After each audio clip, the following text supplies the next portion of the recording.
Traveling isn't the only concern during the storm. Caution is also advised for those who venture outdoors to clear away the snow. Lisa Sugart is back once again.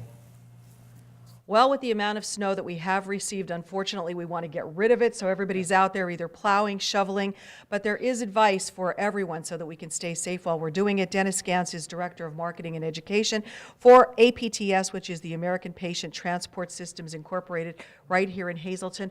What's the best advice so that we don't need to call the ambulance while we're out shoveling? Well, the biggest thing you want to keep in mind is, pace yourself, moderation. If you can get a neighbor or somebody to help you remove the snow, go ahead and do that, especially if you're maybe a little bit elderly, have some medical problems. If you've luxury of a snow blower, or you can call someone that has a plow to help you move snow, obviously do that. But limit your time, pace yourself, drink plenty of water, even though it's going to be cold outside. Stay hydrated so we don't get dehydrated while we're working. And be careful. Don't use your, careful of your back, lift with your legs. It's going to be a heavy snow initially, and then it sounds like we're going to get some more snow, coming that might be drifting from the wind. So, pace yourself. How do we know if we're having a problem and we need to call for help? Pay attention to your body, pay attention to signs and symptoms.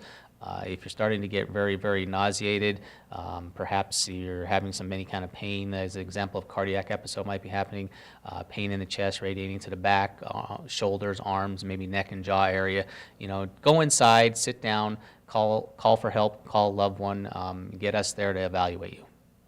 Do you get a lot of calls when the weather is like this? It varies. We can get a lot of calls. We hope we don't get a lot of calls and that people pay attention to themselves and take care of themselves. But again, don't be afraid to call 911. We're there to help you.